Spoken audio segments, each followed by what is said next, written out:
Hello, good morning, जोहार। मैं संजय और आप देख रहे हैं न्यूज़ झारखंड। चलिए जानते हैं आज के मुख्य 25 बड़ी खबरों को।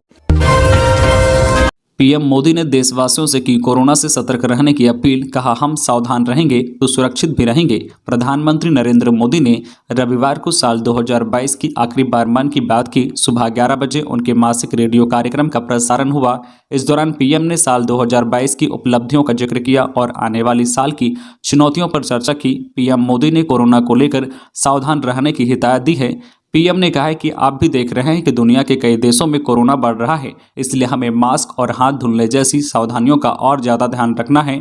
हम सावधान रहेंगे तो सुरक्षित भी रहेंगे और हमारे उल्लास में कोई रुकावट भी नहीं पड़ेगी। खादी एवं सरस मेला 28 दिसंबर से सीएम हेमंत सोरेन करेंगे उद्घाटन।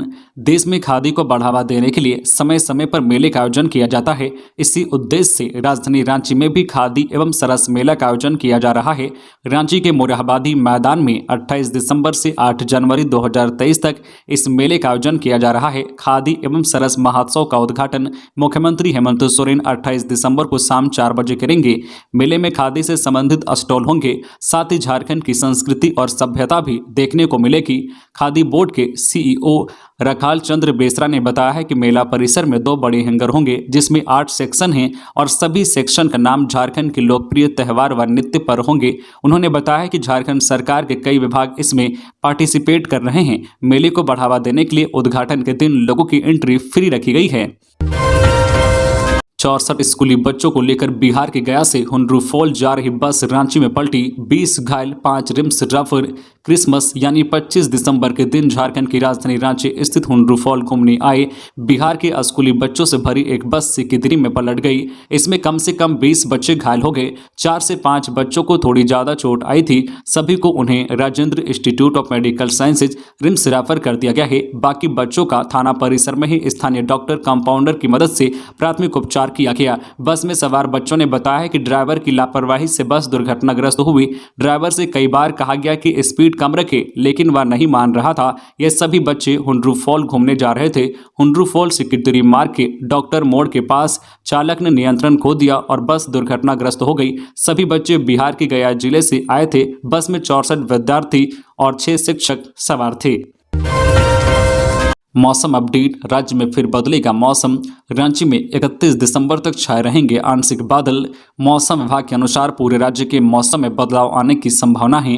आज 26 से 28 दिसंबर तक राज्य के उत्तर पूर्वी इलाके देवघर, धनबाद, दुमका, गिरिडीह, गोड्डा, जामताड़ा, पाकुड़ और साहिबगंज में सुबह में कोहरे के बाद पूरे दिन आंशिक बादल छाए रहने की संभावना है। वहीं हल्के दर्जे की बारिश भी हो सकती है। मौसम विभाग का पूर्व अनुमान है कि राजधानी रांची में 31 दिसंबर तक आंशिक बादल छाए रहेंगे। राज्य के न्यूनतम तापमान में 3 से 4 डिग्री सेल्सियस तक की गिरावट दर्ज की जाएगी। मौसम विभाग से मिली रिपोर्ट के अनुसार पिछले 24 घंटे में राज्य में मौसम शुष्क रहा। खबरों में आगे बढ़ने से पहले आपसे रिक्वेस्ट है कि अगर आप चैनल को सब्सक्राइब नहीं किए हैं तो प्लीज चैनल को सब्सक्राइब करके बेल आइकन प्रेस कर दे, जिससे आपको झारखंड की हर छोटी बड़ी खबर का अपडेट आप तक पहुंचता रहे। चलिए बढ़ते हैं खबरों की ओर। लोहरदगा में युवती से सामूहिक दुष्कर्म। कुड्डू थाना क्षेत्र की रहने वाली एक युवती के साथ 5 से 7 युवकों ने सामूहिक दुष्कर्म किया। युवती ने कुड्डू थाना में सामूहिक दुष्कर्म का मामला दर्ज करा है। युवती को मेडिकल जांच के लिए लोहरदगा भेज दिया गया है। सभी आरोपित फरार बताए गए हैं। युवती के अनुसार घटना शनिवार शाम की है। वह लगभग 4 बजे मंगेतर से मिलने के लिए जो कोल सिमरी दोहर पहुंची थी। वह मंगेतर के साथ बैठकर बातचीत कर रही थी। इसी बीच 5 से 7 युवक मौके पर पहुंचे तथा मंगेतर के साथ मारपीट करते हुए युवती को पकड़ लिया। उसका मंगेतर युवती को छोड़कर भाग निकला। इसके बाद युवकों ने उसके साथ दुष्कर्म किया। वह किसी प्रकार गांव पहुंची तथा ग्रामीणों को इसकी जानकारी थी। युवती ने पुलिस को बताया है कि युवकों को नहीं देख पाई थी, इसलिए पहचान करना मुश्किल हो रहा है। पुलिस ने युवती के बयान पर 5 से 7 युवकों पर सामूहिक दुष्कर्म का मामला दर्ज करते हुए जाँच शुरू कर दिया है।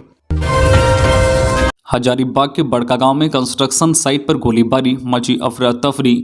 हजारीबाग के बड़कागांव थाना क्षेत्र स्थित देवगढ़ उरेज पथ पर कार्य करा रहे संजय उपाध्याय कंस्ट्रक्शन के साइट पर बाइक सवार 2 अपराधियों ने गोलीबारी कर दहशत फैलाने का प्रयास किया। इस दौरान दिवाकर जी से मिलने के बाद ही काम शुरू करने की धमकी भी दी। घटना के बाद कार्य कर रहे मजदूरों में हड़कंप मची हुई है।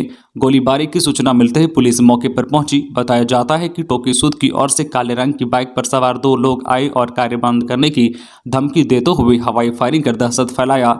इधर पुलिस ने मौके से एक खोखा और एक कारतूस बरामद किया है। सीएम हेमंत सोरेन ने वीर शहीद निर्मल महतो की प्रतिमा पर किया माल्यार्पण। वीर शहीद निर्मल महतो की रविवार को 72वीं जयंती के अवसर पर सीएम हेमंत सोरेन ने जमशेदपुर के उलियान स्थित उनकी प्रतिमा पर माल्यार्पण किया। इस मौके पर मंत्री बन्ना गुप्ता, चंपई सोरेन सहित कई लोग मौजूद रहे। इसके साथ ही उनके परिजनों से भी मुलाकात की। मुख्यमंत्री ने अपने संबोधन में कहा है कि गुरुजी के नेतृत्व में झारखंड को अलग राज्य का दर्जा दिलाने के लिए कई वीरों ने अपनी शहादत दी थी। आज हम उन शहीदों के सपनों के झारखंड का निर्माण करने का काम कर रहे हैं। मुख्यमंत्री ने कहा है कि अलग राज्य आंदोलन के वीर शहीदों को पूरा सम्मान और अधिकार देने के लिए सरकार कृत संकल्पित है। शहीदों के परिजनों आश्रितों को पेंशन के साथ नौकरियों में क्षैतिज आरक्षण समेत कई अन्य सुविधाएं देने का निर्णय लिया गया है। राज्यपाल ने सपरिवार पेरवाघाट जलप्रपात का लुत्फ उठाया। राज्यपाल रमेश बैस स्वजनों के साथ रविवार को खूंटी जिले के तोरपा प्रखंड स्थित प्रसिद्ध पेरवाघाट जलप्रपात में पिकनिक का आनंद लेने पहुंचे। जलप्रपात की प्राकृतिक सुंदरता को देखकर राज्यपाल अभिभूत दिखे। उन्होंने घूम घूमकर पूरे क्षेत्र को निहारा और प्रकृति की अनुपम भेंट का आनंद लिया। पोते और अन्य स्वजनों के साथ लकड़ी की बनी नाव में बैठकर राज्यपाल ने घंटों फॉल के पास समय बिताया। पर्यटक मित्रों से जो पेरवाघाट के बारे में विस्तृत जानकारी ली। पेरवाघाट पहुंचने पर फटका पंचायत की मुखिया पुष्पा गुड़िया और तबकारा की मुखिया रोशनी गुड़िया ने राज्यपाल और उपायुक्त शशि रंजन को पत्तों से बना मुकुट पहनाकर उनका स्वागत किया। कोडरमा के पिकनिक स्पॉट पर पुलिस की है पैनी नजर। सैलानियों की सुरक्षा के लिए है कई इंतजाम। नए साल के मौके पर लोग बाहर घूमने जाते हैं। कई बार बाहर जाने वाले लोग अपनी सुरक्षा को लेकर भी चिंतित रहते हैं, लेकिन उनकी चिंता दूर करने के लिए पुलिस एक्टिव हो गई है। कोडरमा जिले के पिकनिक स्पॉट पर कोडरमा पुलिस की पैनी नजर है। साथ ही आज सोमवार से हुड़दंगियों पर नकेल कसने के लिए भी कोडरमा पुलिस ने विशेष तैयारी कर रखी है। दरअसल नए साल के जश्न को लेकर कोडरमा के तिलैया डैम, प्रिंदाहा जलप्रपात, पेट्रो जलप्रपात, घोड़ी सिमरधाम आदि क्षेत्रों में बड़ी संख्या में सैलानी और पर्यटक पिकनिक मनाने के लिए आते हैं। खासतौर पर 25 दिसंबर से लेकर जनवरी के पहले हफ्ता तक यहाँ लोगों की भीड़ लगी रहती है। ऐसे में सुरक्षा के दृष्टिकोण से कोडरमा पुलिस द्वारा विशेष तैयारी की गई है। झारखंड भाजपा कोर कमेटी की हुई बैठक, संगठन को मजबूत कर सत्ता में लौटने की बनी रणनीति। झारखंड भाजपा की कोर कमेटी की बैठक हुई। इस बैठक में संगठन को धारदार बनाने, वर्तमान हेमंत सरकार के नेतृत्व वाली महागठबंधन की सरकार की नाकामियों को जनता के बीच ले जाने के साथ साथ जन सरोकार के मुद्दे और विधि व्यवस्था को मुद्दा बनाकर लगातार आंदोलन करने की रणनीति पर विचार विमर्श किया गया। इस बैठक में भारतीय जनता पार्टी के राष्ट्रीय महामंत्री सुनील बंसल, भारतीय जनता पार्टी के प्रदेश अध्यक्ष और राज्यसभा सांसद दीपक प्रकाश, भाजपा विधायक दल के नेता और पूर्व मुख्यमंत्री बाबूलाल मरांडी, केंद्रीय मंत्री अर्जुन मुंडा, क्षेत्रीय संगठन मंत्री नागेंद्र त्रिपाठी, संगठन महामंत्री कर्मवीर सिंह, प्रदेश प्रभारी और जिला अध्यक्ष, जिला संगठन के सभी बड़े नेता सम्मिलित हुए। रामगढ़ में गरचे जयराम महतो, लोगों से कहा जरूरत पड़ी तो किडनी बेच देना, जमीन नहीं। रामगढ़ जिला अंतर्गत चित्रपुर प्रखंड क्षेत्र के सांडी स्थित डीएबी ग्राउंड में झारखंडी भाषा खतियानी संघर्ष समिति द्वारा रविवार को शहीद निर्मल महतो की जयंती पर क्रांतिकारी युवा सम्मान समारोह का आयोजन किया गया। कार्यक्रम में मुख्य अतिथि युवा टाइगर जयराम महतो शामिल हुए। उन्होंने शहीद निर्मल महतो के चित्र पर पुष्प चढ़ाकर श्रद्धा सुमन अर्पित किया। इसके बाद सभा को संबोधित करते हुए कहा कि जिस तरह झारखंड की खनिज संपदा कीमती है, उसी तरह यहाँ की जमीन भी अनमोल है। इसलिए अगर जरूरत पड़ी तो किडनी बेच देना, लेकिन अपनी जमीन नहीं बेचना। सीएम हेमंत सोरेन ने वर्ल्ड ट्रेड सेंटर प्रोजेक्ट की दी मंजूरी, 44 करोड़ की लागत से होगा निर्माण। मुख्यमंत्री हेमंत सोरेन ने राजधानी में बनने वाले वर्ल्ड ट्रेड सेंटर प्रोजेक्ट को मंजूरी दे दी है। रांची के कोर कैपिटल एरिया में मुख्यमंत्री ने 29 जुलाई 2022 को इसका शिलान्यास किया था। बता दें कि वर्ल्ड ट्रेड सेंटर के क्रियान्वयन में हो रही देरी के कारण केंद्र सरकार ने इसे रद्द करने का निर्देश दिया था, जिसके बाद हेमंत सरकार ने खुद इसका जिम्मा उठाया है। केंद्र सरकार ने 3 साल पहले यानी 2019 में राशि आवंटित किया था।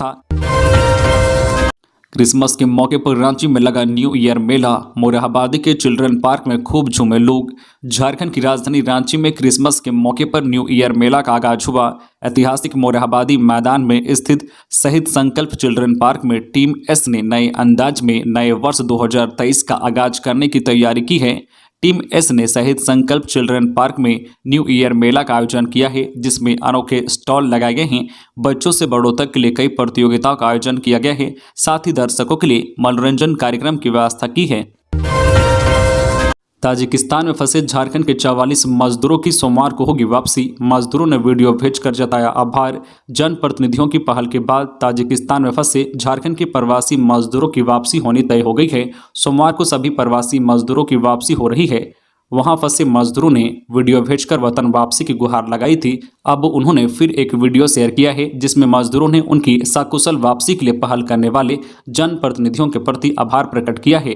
झारखंड के गिरिडीह, हजारीबाग एवं बोकारो जिले के 44 प्रवासी मजदूर ताजिकिस्तान में फंसे हुए हैं। सोशल मीडिया के माध्यम से उन्होंने अपने फंसे होने की बात बताई थी। इसके साथ ही वतन वापसी के लिए गुहार भी लगाई। इसके बाद क्षेत्र के एमपी और एमएलए के द्वारा मजदूरों की वतन वापसी के लिए पहल की गई। कोडरमा एमपी शाह, केंद्रीय शिक्षा राज्य मंत्री अन्नपूर्णा देवी ने जहां विदेश मंत्री से मुलाकात कर मजदूरों के वतन वापसी की मांग की, वहीं बगोदर विधायक विनोद कुमार सिंह ने झारखंड विधानसभा में मजदूरों का मामला उठाते हुए उनकी सकुशल वापसी की मांग की। हैवानियत की हद, टॉफी का लालच देकर 6 वर्षीय बच्ची के साथ दुष्कर्म और फिर हत्या, आरोपी गिरफ्तार। लोहरदगा के बगड़ू थाना क्षेत्र में 6 साल की बच्ची की गला घोंटकर हत्या करने के मामले में बड़ा खुलासा हुआ है। आरोपी ने बच्ची के साथ दुष्कर्म की घटना को अंजाम दिया और उसके बाद पकड़े जाने के डर से बच्ची की गला घोंटकर हत्या कर दी। बच्ची की मां के बयान पर बगड़ू थाने में हत्या और दुष्कर्म की प्राथमिकी दर्ज कराई गई, जिसके बाद पुलिस ने आरोपी को गिरफ्तार कर जेल भेज दिया है। बगड़ू थाना इलाके में शनिवार की देर शाम एक बच्ची की गला दबाकर हत्या कर दी गई थी। कहा जा रहा है कि 6 साल की बच्ची की गला घोंटकर हत्या करने से पहले आरोपी ने दरिंदगी की हदों को पार करते हुए दुष्कर्म की घटना को अंजाम दिया था। पुलिस ने इस मामले में बगड़ू थाना क्षेत्र के ही आरोपी युवक को गिरफ्तार कर जेल भेज दिया है। इस घटना से पूरा गांव आक्रोशित है। आरोपी युवक पहले भी हत्या के मामले में जेल जा चुका है। 2 साल पहले उसने अपनी दादी की हत्या कर दी थी, वह भी महज कुछ पैसों के लिए। यही नहीं, कुछ दिन पहले आरोपी गांव में ही एक विधवा महिला के घर में घुस गया था। जब महिला ने शोर मचाया तो वह भाग खड़ा हुआ। मृतक बच्ची की मां ने पुलिस को आवेदन देते हुए दुष्कर्म और हत्या की प्राथमिकी दर्ज कराई है।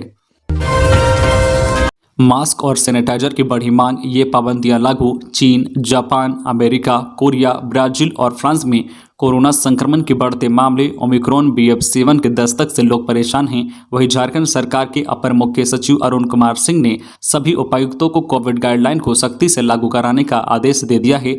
मास्क, हैंड सैनिटाइजर और सोशल डिस्टेंसिंग समेत कोविड अनुकूल व्यवहार अपनाने का निर्देश दिया गया है। वहीं राजधानी रांची के निजी अस्पतालों में बिना मास्क के एंट्री बंद कर दी गई है। इसी के साथ बाजारों में मास्क और सैनिटाइजर की मांग बढ़ गई है। रिम्स अस्पताल के आसपास संचालित दवा दुकानों ने स्टॉकिस्ट को ऑर्डर किया है। वहीं रिम्स में संचालित प्रधानमंत्री जन औषधि केंद्र के संचालक ने बताया कि कोरोना के बढ़ते मामले के बीच मास्क और सैनिटाइजर की मांग बढ़ गई है। फिलहाल हमारे पास स्टॉक में उपलब्ध है, जिससे मांग करने पर लोग को आपूर्ति की जा रही है। गौरतलब है कि कोरोना के मामले बढ़ते हैं तो मास्क और सैनिटाइजर की मांग 200 गुना तक बढ़ सकती है। शहीद निर्मल महतो का नाम झारखंड के वजूद से है जुड़ा। सुदेश महतो, धरतीपुत्र वीर शहीद निर्मल महतो का नाम झारखंड के वजूद से जुड़ा है। उनके विचार, मूल्य, साहस एवं आदर्श को जिंदा रखना हर झारखंडी और खासकर युवाओं की जिम्मेदारी है। ये बातें आजसू पार्टी के केंद्रीय अध्यक्ष सुदेश कुमार महतो ने निर्मल महतो की जयंती पर उन्हें श्रद्धांजलि अर्पित करते हुए कही। उन्होंने कहा है कि निर्मल दा का जीवन अलग राज्य की खातिर समर्पित था। झारखंड आंदोलन की अलग जलाए रखने व शोषण विहीन समाज के निर्माण में निर्मल दा ने जो भूमिका अदा की वह कभी भूला नहीं जा सकता। राजू तिर्की गैंग के 7 अपराधी गिरफ्तार, 4 हथियार बरामद। पलामू पुलिस को बड़ी सफलता हाथ लगी है। मेदिनीनगर के शहर थाना पुलिस ने राजू तिर्की गैंग से 7 अपराधियों को गिरफ्तार कर लिया है। गुप्त सूचना के आधार पर पांकी रोड रेडमा गुप्ता जी जनरल दुकान समेत विभिन्न जगहों से सभी को हथियार के साथ गिरफ्तार कर लिया है। गिरफ्तार अपराधियों में राजू रंजन, बिक्की गुप्ता, आर्यन सिंह, पीयूष सिंह, रोशन पासवान, आदर्श सिंह और पवन राज शामिल हैं। अपराधियों के पास से 3 देसी कट्टा, 1 देसी पिस्टल, 5 जिंदा गोली, 7 मोबाइल मिले हैं। गुप्त सूचना मिलने के बाद पुलिस कप्तान ने SDPO ऋषभ गर्ग के नेतृत्व में शहर थाना प्रभारी अभय सिन्हा के साथ एक टीम का गठन किया। गठित टीम ने सभी अपराधियों को गिरफ्तार किया है। साइबर क्राइम की राजधानी जामताड़ा में पुलिस की पाठशाला, चल रहा यह अभियान। साइबर क्रिमिनल की राजधानी जामताड़ा में पुलिस ने अनोखा अभियान छेड़ा है। क्षेत्र के युवाओं को साइबर क्राइम से दूर रखने के लिए पुलिस की पाठशाला शुरू की गई है। इस अनूठे अभियान के जरिए जामताड़ा की छवि को दूर करने का प्रयास किया जा रहा है। इस अभियान का मकसद गुणवत्तापूर्ण शिक्षा प्रदान करना और साइबर ठगी से जुड़ी गतिविधियों के बारे में युवाओं में जागरूकता पैदा करना है। इस संबंध में पुलिस उपाधीक्षक साइबर मजरूल हुदा ने बताया कि पुलिस और जिला प्रशासन की संयुक्त पहल के तहत यह अभियान जिले की 118 पंचायतों के पुस्तकालयों में चलाया जा रहा है। साइबर अपराध से प्रभावित 2 ब्लॉक करमाटांड़ और नारायणपुर के 35 पुस्तकालयों पर भी विशेष ध्यान दिया गया है। इसके तहत यहाँ के युवाओं को जागरूकता के साथ शिक्षा का भी अलग जगह दिया जा रहा है। पालतू हथनी चंपा की इलाज के दौरान मौत। आर्थराइटिस से थी पीड़ित। जमशेदपुर के दलमा अभ्यारण्य में आर्थराइटिस से पीड़ित चंपा हथनी की इलाज के दौरान रविवार सुबह मौत हो गई।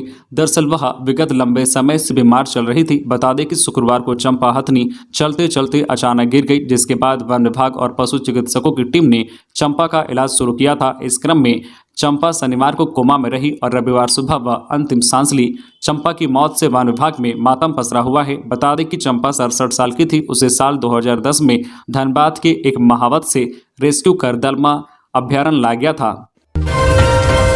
रविरंजन विक्रम को आईएएस सेवा में किया गया नियुक्त। State civil service Jharkhand cadre के अधिकारी रविरंजन विक्रम को झारखंड प्रशासनिक सेवा से भारतीय प्रशासनिक सेवा आईएएस में नियुक्त किया गया है। इस संबंध में कार्मिक मंत्रालय भारत सरकार द्वारा अधिसूचना जारी कर दी गई है। बता दें कि SCS कैडर में 2021 की रिक्तियों के विरुद्ध इन्हें आईएएस सेवा में लिया गया है। वहीं रविरंजन को झारखंड कैडर आवंटित किया गया है। नहीं पच रहा आदिवासी सीएम। केंद्र सरकार का रवैया झारखंड के प्रति नकारात्मक। विनोद पांडे। भाजपा ने केंद्र सरकार का रवैया झारखंडियों के प्रति नकारात्मक है। आदिवासी मुख्यमंत्री नहीं पच रहा है। किसी न किसी रूप में भाजपा आदिवासियों को कुचलने का काम कर रही है। ये बातें राज्य समन्वय समिति के सदस्य शाह झामुमो के केंद्रीय महासचिव शाह प्रवक्ता विनोद कुमार पांडे ने कही। उन्होंने यह भी कहा है कि केंद्र सरकार झारखंड के शहीदों को भी मिटाने का काम कर रही है। राज्य सरकार के संबंध में विनोद पांडे ने कहा कि हेमंत सोरेन की सरकार जिस तरह से काम कर रही है वह सराहनीय है। अगले 2024 के चुनाव में भी बहुमत की सरकार बनेगी। रांची नगर निगम की तैयारी। अब बहाने बनाकर फाइन से नहीं बच सकेंगे लोग। इन्फोर्समेंट टीम ई-पोस मशीन के जरिए डेबिट कार्ड और QR कोड से लेगी पैसे। रांची नगर निगम के दायरे में रहने वाले लोग अब नियम की अनदेखी कर फाइन जमा करने से नहीं बच सकते हैं। अब नियम तोड़ने वाले लोगों से रांची नगर निगम की इन्फोर्समेंट टीम हर हाल में जुर्माना वसूल करेगी। निगम प्रबंधन की ओर से इसके लिए इन्फोर्समेंट टीम को विशेष रूप से तैयार किया गया है। अब तक मैनुअली काम होता था, पर अब इन्फोर्समेंट टीम ई-पोस मशीन और कैमरे से लैस रहेगी। यह टीम न केवल जुर्माना वसूलेगी बल्कि आपकी तस्वीर भी उतारेगी। नगर निगम प्रबंधन के अनुसार अब इन्फोर्समेंट टीम ई-पोस मशीन और कैमरे से लैस हो चुकी है। जहां भी टीम जुर्माना लगाएगी वहां वसूलना भी आसान होगा। लोग अब कैश ना रहने का बहाना नहीं बना सकेंगे, क्योंकि ई-पोस मशीन रहने से डेबिट कार्ड और QR कोड स्कैन कर जुर्माना वसूला जा सकेगा। तो ये थी आज की झारखंड की टॉप बड़ी खबरें। इसी तरह झारखंड की हर छोटी बड़ी खबर देखने के लिए आप हमारे चैनल न्यूज झारखंड चैनल को सब्सक्राइब करके बेल आइकन प्रेस कर दीजिए, जिससे आपको झारखंड की हर छोटी बड़ी खबर का अपडेट आप तक पहुंचता रहे। तो आज के लिए बस इतना ही। हमें दीजिए इजाजत, फिर मिलते हैं नेक्स्ट न्यूज में।